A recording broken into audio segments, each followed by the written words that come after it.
Amerika Birləşmiş Ştatları prezidenti Donald Trump'ın dəvəti ilə Prezident İlham Əliyevin Amerika Birləşmiş Ştatlarına işgüzar səfəri, Vaşinqtonda Ermənistanın baş naziri Nikol Paşinyanın da olması həm də diplomatik manevrlərə iki paralel xətt qazandırdı. Biri Bakı-Vaşinqton platforması, digəri isə Bakı-İrəvan danışıqları.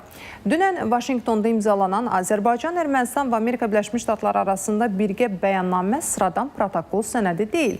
Bu sənəd sadəcə bir danışıqlar raundunun yekunu deyil. Sənəd Cənubi Qafqazı qlobal proseslərə inteqrasiya edən uzun müddətli çərçivədir. Ekspertlər deyir ki, birgə bəyannamə təkcə siyasi niyyətləri deyil, tərəflərin konkret hüquqi öhdəliklərini də təsbit edir. Vaşinqtonda imzalanan sənədlərin əldə olunan razılıqların mahiyyəti barədə ətraflı sujetdə. Vaşinqtonda Azərbaycan-Amerika Birləşmiş Ştatları Ermənistan liderləri arasında keçirilən görüş Azərbaycan diplomatiyasının növbəti uğuru oldu. Dünya, Prezident İlham Əliyevin irəli sürdüyü şərtlər və yol xəritəsi əsasında müddiaların Ermənistan və Birləşmiş Ştatlar rəhbərliyi tərəfindən qəbul edilməsinə şahidlik etdi.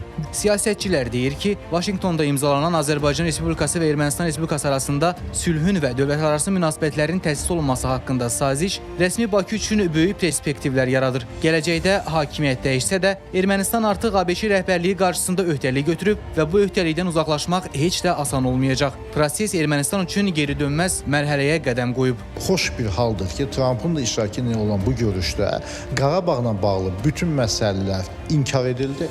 Yəni, Azərbaycanın yurisdiksiyası daxilindəki hər hansı bir daxili işi olan məsələlər gündəmdə olmadı, baxmayaraq ki, həm Paşinyana, həm də ki, Trump'a bununla bağlı təzyiqlər var idi. Vaşinqtonda baş verən daha bir tarixi hadisə Azərbaycanla Ermənistan arasında sülh müqaviləsinin mətninin paraflanması oldu. Hüquqi baxımdan bu hələ sülh müqaviləsinin imzalanması demək deyil. Bu tərəflərin köklü fikir ayrılıqlarını arxada qoyduğunu göstərir. Sənəddə qeyd olunan ratifikasiya zərurəti prosesi mərhələli şəkildə bağlayır və Ermənistan konstitusiyasında dəyişiklik aparmaq şərtini Azərbaycanın strateji tələblərindən birini rəsmi şəkildə sənədləşdirir. Digər məqam ATƏT ünvanlanan və Minsk qrupu fəaliyyətinin dayandırılmasını tələb edən birgə müraciətdir. Bu addım faktiki olaraq siyasi mənasını çoxdan itirmiş postmünaqişə institutunun sökülməsidir. Ona görə paraflanmışdır ki, Ermənistan konstitusiyası dəyişdirilsin.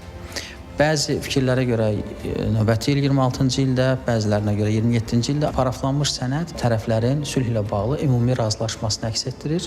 Gələcəkdə isə paraflanmadan növbəti mərhələdə artıq yekun sülh müqaviləsi imzalanacaqdır.